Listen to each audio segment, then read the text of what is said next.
नमस्कार दोस्तों, आइए आज पढ़ते हैं मुंशी प्रेमचंद की प्रसिद्ध कहानी घर जमाई।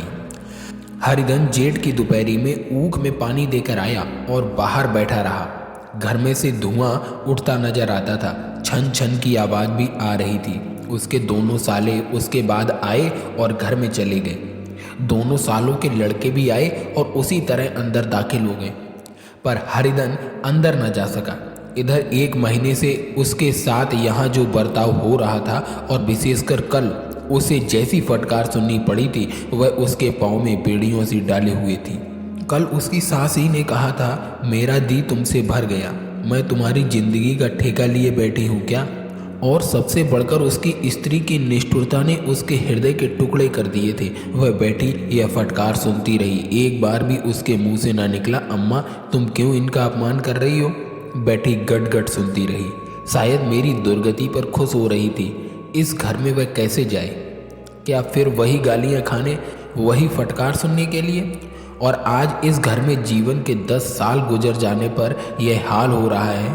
मैं किसी से कम काम नहीं करता हूँ। दोनों साले मीठी नींद सोते रहते हैं और मैं बैलों को सानी पानी देता हूँ, छांटी काटता हूँ और वहाँ सब लोग पल पल पर चिलम पीते हैं।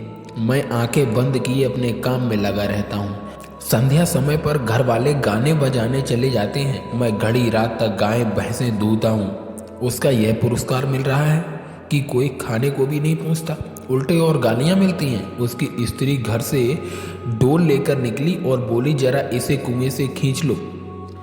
हरिधन ने डोल लिया और कुएं से पानी भर लाया। उसे जोर से भूख लग रही थी। समझा अब खाने को बुलाने आएगी, मगर स्त्री डोल लेकर अंदर चली गई तो वहीं की हो रही। हरिधन थका मांदा क्षुधा से व्याकुल पड़ा सो रहा। सहसा उसकी स्त्री गुमानी ने आकर उसे जगाया। हरिधन ने पड़े पड़े ही कहा, क्या है, क्या पड़ा भी न रहने देगी या और पानी चाहिए? गुमानी कटु स्वर में बोली, गुर्राते क्यों हो, खाने को बुलाने आई हूँ। हरिधन ने देखा उसके दोनों साले और बड़े साले के दोनों लड़के भोजन किए चले जा रहे हैं। उसकी देह में आग लग गई। मेरी अब यह नौबत पहुंच गई कि इन लोगों के साथ बैठकर भी नहीं खा सकता। मैं इनकी झूठी थाली चाटने वाला हूँ। मैं इनका कुत्ता हूँ जिसे खाने के बाद टुकड़ा रोटी डाल दी जाती है। यही घर है जहाँ आज से 10 साल पहले उसका कितना आदर सत्कार होता था। साले गुलाम बने रहते थे, सास मुंह जोती रहती थी, स्त्री पूजा करती थी। तब उसके पास रुपए थे, जायदाद थी। अब वह दरिद्र है। उसकी सारी जायदाद को इन्हीं लोगों ने कूड़ा कर दिया। अब रोटियों के भी लाले हैं। उसके जी में एक ज्वाला सी उठी कि इसी वक्त अंदर जाकर सास को और साली को भिगो भिगो कर लगाए, पर जब्त करके रह गया। पड़े पड़े बोला, मुझे भूख नहीं है, आज ना खाऊंगा। गुमानी ने कहा, ना खाओगे मेरी बला से। हाँ नहीं तो खाओगे तुम्हारे ही पेट में जाएगा, कुछ मेरे पेट में थोड़े ही जाएगा। हरिधन का क्रोध आंसू बन गया। ये मेरी स्त्री है जिसके लिए मैंने अपना सर्वस्व मिट्टी में मिला दिया। मुझे उल्लू बनाकर यह सब मुझे अब निकाल देना चाहते हैं। वह अब कहाँ जाए, क्या करे? उसकी सास आकर बोली, चलकर खा क्यों नहीं लेते जी, रूठते किस पर हो? यहाँ तुम्हारे नखरे सहने का किसी में बूता नहीं है। जो देते हो वह मत देना, और क्या करोगे? तुमसे बेटी ब्याही है, कुछ तुम्हारी जिंदगी का ठेका नहीं लिया है। हरिधन ने मर्माहत होकर कहा, हाँ अम्मा, मेरी भूल थी कि मैं यही समझ रहा था। अब मेरे पास क्या है कि तुम मेरी जिंदगी का ठेका लोगी? जब मेरे पास धन भी था तब सब कुछ आता था। अब दरिद्र हूँ, तुम क्यों बात पूछोगी? बूढ़ी सास भी मुंह फुलाकर भीतर चली गई। बच्चों के लिए बाप एक फालतू सी चीज, एक विलास की वस्तु है, जैसे घोड़े के लिए चने या बाबुओं के लिए मोहन भोग। मोहन भोग उम्र भर ना मिले तो किसका नुकसान है, मगर एक दिन रोटी दाल के दर्शन ना हो तो फिर देखिए क्या हाल होता है। पिता के दर्शन कभी कभी शाम सवेरे हो जाते हैं। वह बच्चे को उछालता है, दुलारता है, कभी गोद में लेकर या उंगली पकड़कर सैर कराने ले जाता है, और बस यही उसके कर्तव्य की इति है। वह परदेश चला जाए, बच्चे को परवाह नहीं होती, लेकिन माँ तो बच्चे का सर्वस्व है। बालक 1 मिनट के लिए भी उसका वियोग नहीं सह सकता। पिता कोई हो उसे परवाह नहीं, केवल एक उछालने कूदने वाला आदमी होना चाहिए, लेकिन माता तो अपनी होनी चाहिए, 16 आने अपनी। वही रूप, वही रंग, वही प्यार, वही सब कुछ। वह अगर नहीं है तो बालक के जीवन का स्रोत मानो सूख जाता है। फिर वह शिव का नंदी है, पर फूल या जल चढ़ाना लाजमी नहीं, अख्तियारी है। हरिधन की माता का आज 10 साल हुए देहांत हो गया था। उस वक्त उसका विवाह हो चुका था। वह 16 साल का कुमार था, पर माँ के मरते ही उसे मालूम हुआ कि मैं कितना निस्सहाय हूँ, जैसे उस घर पर उसका अधिकार ही ना रहा हो। बहनों के विवाह हो चुके थे, भाई कोई दूसरा न था। बेचारा अकेले घर में जाते भी डरता था। माँ के लिए रोता था, पर माँ की परछाई से डरता था। जिस कोठरी में उसने देह त्याग किया था, उधर आंखें तक न उठाता। घर में एक बुआ थी, वह हरिधन को बहुत दुलार करती थी। हरिधन को अब दूध ज़्यादा मिलता, काम भी कम करना पड़ता। बुआ बार बार पूछती, बेटा कुछ खाओगे? बाप भी अब उसे ज़्यादा प्यार करते। उसके लिए अलग एक गाय मंगवा दी गई। कभी कभी कुछ उसे पैसे भी दे दिए जाते थे, जैसे चाहे खर्च करें।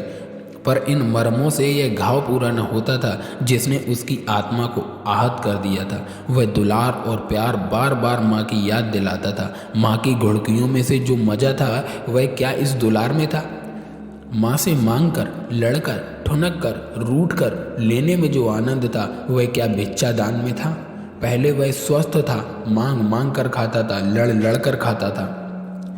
अब वह बीमार था। अच्छे से अच्छे पदार्थ उसे दिए जाते थे, पर भूख न थी। साल भर तक इसी दशा में रहा। फिर दुनिया बदल गई। एक नई स्त्री, जिसे लोग उसकी माता कहते थे, उसके घर में आई और देखते ही देखते एक काली घटा की तरह उसके संकुचित भूमंडल पर छासी गई। सारी हरियाली, सारे प्रकाश पर अंधकार का पर्दा पड़ गया।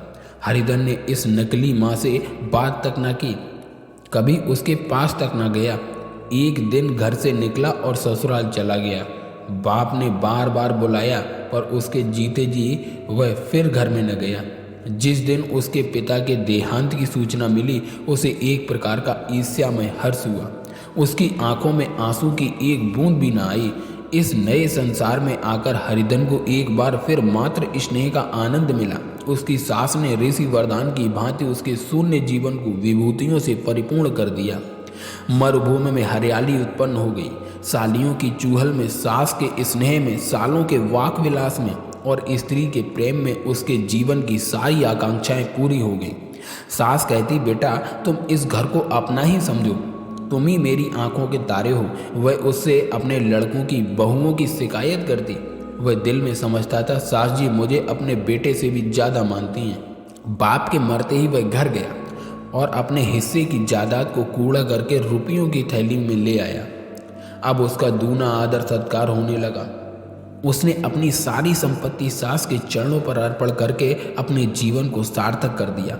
अब तक उसे कभी कभी घर की याद आ जाती थी, अब भूल कर भी उसे याद न आती, मानो वह उसके जीवन का कोई भीषण कांड था जिसे भूल जाना ही उसके लिए अच्छा था। वह सबसे पहले उठता, सबसे ज़्यादा काम करता। उसका मनोयोग, उसका परिश्रम देखकर गांव के लोग दांतों तले उंगली दबाते थे। उसके ससुर का भाग्य बखारते थे, जिसे ऐसा दामाद मिला। लेकिन ज्यों ज्यों दिन गुजरते गए, उसका मान सम्मान घटता गया। पहले देवता था, फिर घर का आदमी, अंत में घर का दास हो गया। रोटियों में भी बाधा पड़ गई, अपमान होने लगा। मगर अगर घर के लोग भूखों मरते और साथ ही उसे भी मरना पड़ता, तो उसे भी जरा भी शिकायत न होती। लेकिन जब वह देखता और लोग मूंछों पर ताव दे रहे हैं, केवल मैं ही दूध की मक्खी बना दिया गया हूँ, तो उसके अंतस्थल से एक लंबी ठंडी आह निकल जाती। अभी उसकी उम्र कुछ 25 ही साल थी। इतनी उम्र इस घर में कैसे गुजरेगी? और तो और उसकी स्त्री ने भी आंखें फेर दी। यह उस विपत्ति का सबसे क्रूर दृश्य था। हरिधन तो उधर भूखा प्यासा चिंता दाह में जल रहा था। इधर घर में सास जी और दोनों सालों में बातें हो रही थी। गुमानी भी हाँ में हाँ मिलाती जाती थी। बड़े साले ने कहा, हम लोगों की बराबरी करते हैं, यह नहीं समझते कि किसी ने उसकी जिंदगी भर का बीड़ा थोड़े ही लिया है। 10 साल हो गए, इतने दिनों में क्या 2-3 हजार रुपए नहीं हड़प गए होंगे? छोटे साले ने कहा, मजूर हो तो आदमी घुड़ के भी, डांटे भी। अब इनसे कोई क्या कहे, ना जाने इनसे कब पिंड छूटेगा भी या नहीं। अपने दिल में समझते होंगे मैंने 2000 रुपये नहीं दिए हैं। यह नहीं समझते कि उनके 2000 रुपये कब के उड़ चुके हैं। सवा शेर तो 1 जून को चाहिए। सास गंभीर भाव से बोली, बड़ी भारी खुराक है। गुमानी माता के सिर से जूं निकाल रही थी। सुलगते हुए हृदय से बोली, निकम्मे आदमी को खाने के सिवा और काम ही क्या रहता है। बड़े खाने की कोई बात नहीं है, जिसकी जितनी भूख हो उतना खाए, लेकिन कुछ पैदा करना चाहिए। यह नहीं समझते कि पहनुई में किसी के दिन कटे हैं। छोटे, मैं तो एक दिन कह दूंगा, अब आप अपनी राह लीजिए, आपका कर्जा नहीं खाया है। गुमानी घर वालों की ऐसी ऐसी बातें सुनकर अपने पति से द्वेष करने लगी थी। अगर वह बाहर से 4 पैसे लाता तो इस घर में उसका कितना मान सम्मान होता। वह भी रानी बनकर रहती। ना जाने क्यों कहीं बाहर जाकर कमाते उसकी नानी मरती है। गुमानी की मनोवृत्तियां अभी तक बिल्कुल बालपन की सी थीं। उसका अपना कोई घर न था। उसी घर का हित अहित उसके लिए भी प्रधान था। वह भी इन्हीं शब्दों में विचार करती, इस समस्या को उन्हीं आंखों से देखती जैसे उसके घर वाले देखते थे। सच तो है, 2000 रुपये में क्या किसी को मोल ले लेंगे? 10 साल में 2000 रुपये होते ही क्या हैं? 200 ही तो साल भर के लिए हुए। क्या 2 आदमी साल भर में 200 भी ना खाएंगे? फिर कपड़े लत्ते, दूध, घी सब कुछ तो है। 10 साल हो गए, एक पीतल का छल्ला नहीं बना। घर से निकलते हैं तो जैसे इनके प्राण निकलते हैं। जानते हैं जैसे पहले पूजा होती थी वैसे ही जन्म भर होती रहेगी। यह नहीं सोचते कि पहले की बात और थी, अब और बात है। बहू ही पहले ससुराल जाती है तो उसका कितना माहतम होता है। उसके डोली से उतरते ही बाजे बजते हैं। गांव मोहल्ले की औरतें उसका मुंह देखने आती हैं और रुपए देती हैं। महीनों से घर भर से अच्छा खाने को मिलता है, अच्छा पहनने को। कोई काम नहीं लिया जाता, लेकिन 6 महीने बाद कोई उसकी भी नहीं पूछता। वह घर की लौंडी हो जाती है। उनके घर में मेरी तो वह गति होती, फिर काहे को रोना? जो ये कहो कि मैं तो काम करती हूँ तो तुम्हारी भूल है, मजबूर और बात है। उसे आदमी डांटता भी है, मारता भी है। जब चाहता है रखता है, जब जी चाहता है निकाल देता है। कसकर काम लेता है। यह नहीं कि जब जी आया कुछ काम किया, जब जी आया पढ़कर सो रहे। हरिधन भी पड़ा अंदर ही अंदर सुलग रहा था कि दोनों साले बाहर आए और बड़े साहब बोले, भैया उठो, तीसरा पहर ढल गया, कब तक सोते रहोगे? सारा खेत पड़ा है। हरिधन चट से उठ बैठा और तीव्र स्वर में बोला, क्या तुम लोगों ने मुझे उल्लू समझ लिया है? दोनों साले हक्का बक्का हो गए। जिस आदमी ने कभी जबान नहीं खोली, हमेशा गुलामों की तरह हाथ बांधे हाजिर रहा, वह आज एकाएक इतना आत्माभिमानी हो गया है। यह उनको चौंका देने के लिए काफ़ी था। कुछ जवाब न सूझा। हरिधन ने देखा इन दोनों के कदम उखड़ गए हैं तो एक धक्का और देने की प्रबल इच्छा को रोक न सका। उसी ढंग से बोला, मेरी भी आंखें हैं, अंधा नहीं हूँ, न बहरा ही हूँ। छाती फाड़ कर काम करूं और उस पर भी कुत्ता समझा जाऊं, ऐसे गधे कहीं और होंगे। अब बड़े साले भी गर्म पड़े। तुम्हें किसी ने यहाँ बांध तो नहीं रखा है? अब की हरिधन लाजवाब हुआ। कोई बात न सूझी।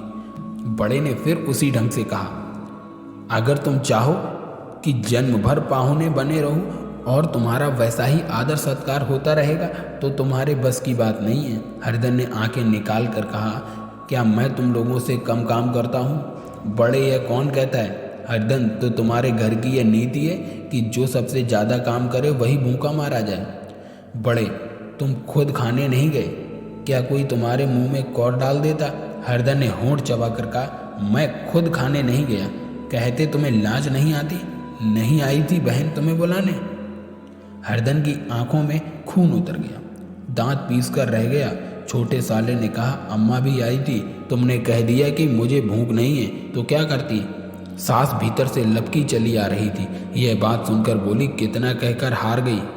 कोई उठे ना तो मैं क्या करूं? हरिधन ने विष, खून और आग से भरे हुए स्वर में कहा, मैं तुम्हारे लड़कों का झूठा खाने के लिए हूँ? मैं कुत्ता हूँ कि तुम लोग खाकर मेरे सामने रूखी रोटी का टुकड़ा फेंक दो? बुढ़िया ने ऐंठ कर कहा, तो क्या तुम लड़कों की बराबरी करोगे? हरिधन परास्त हो गया। बुढ़िया के एक ही बाक प्रहार ने उसका काम तमाम कर दिया।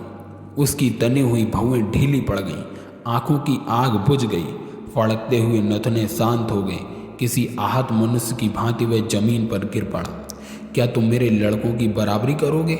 यह बाक के एक लंबे भाले की तरह उसके हृदय में चुभता चला जाता था।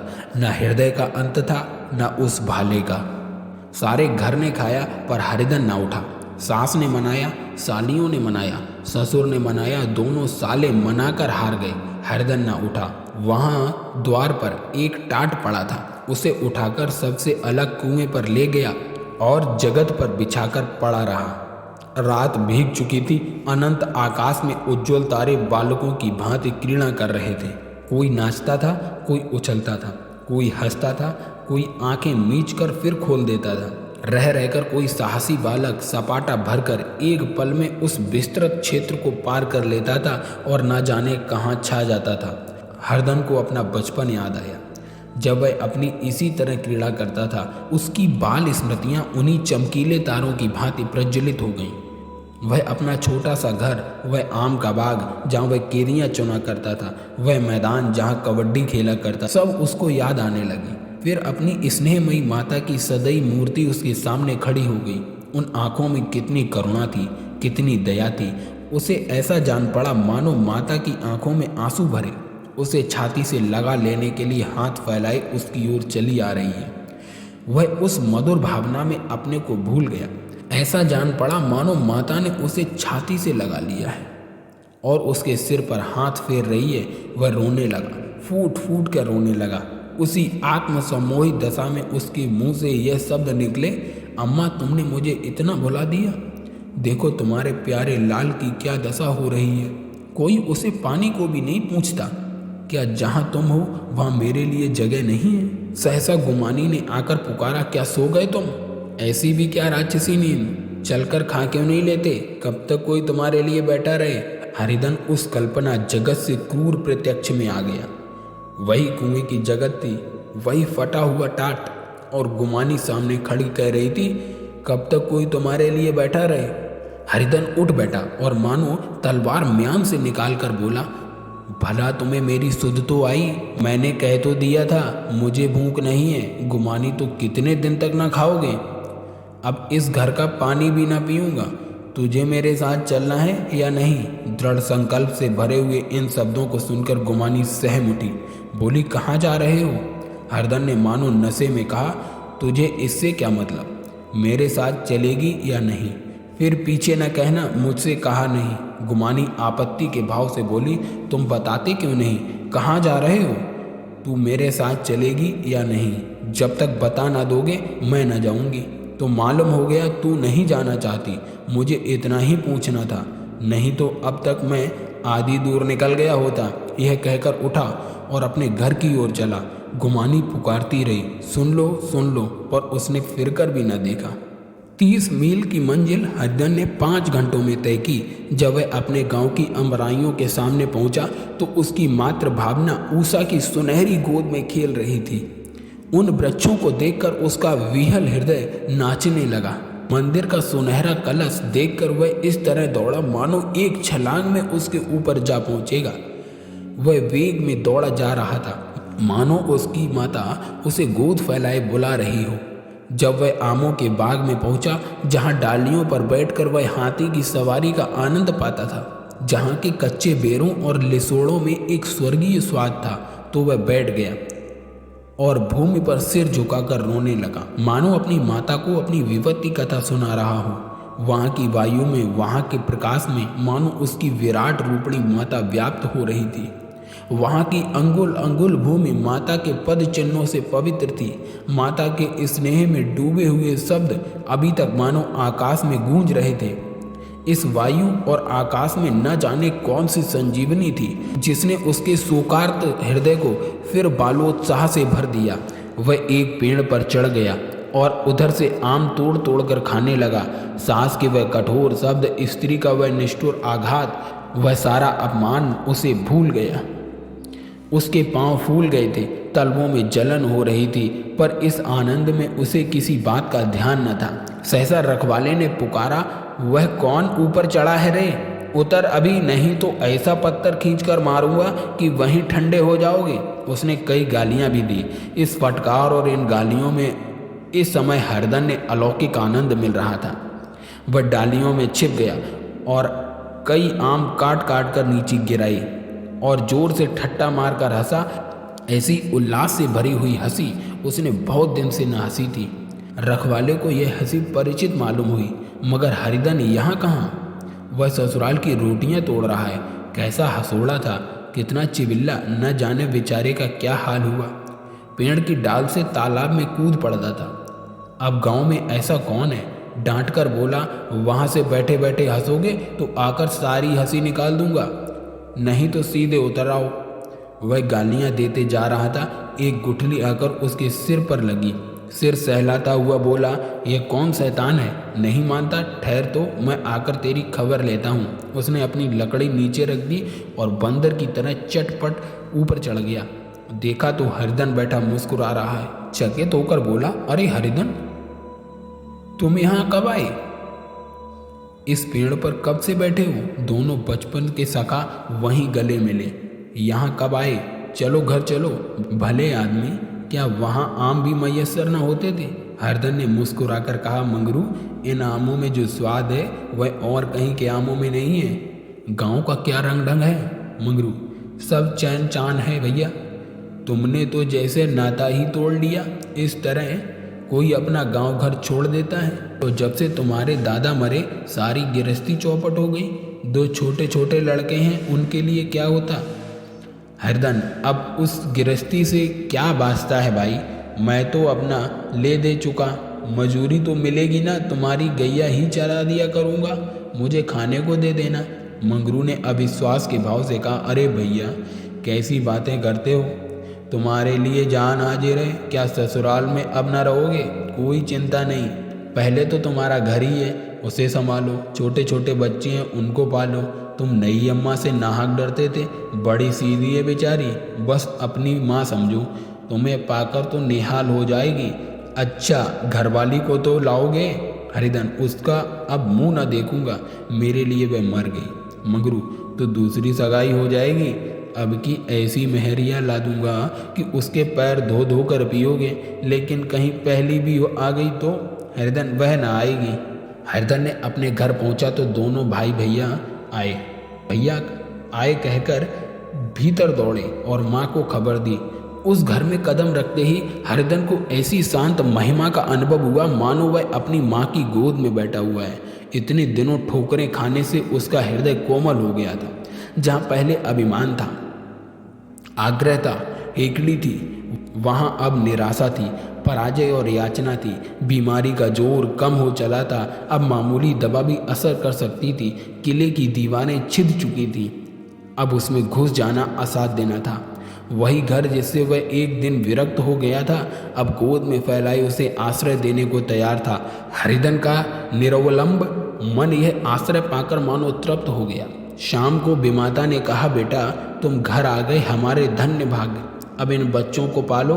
माँ का नाता ना सही, बाप का नाता तो है ही। मुझे एक रोटी दे देना, खाकर एक कोने में पड़ी रहूंगी।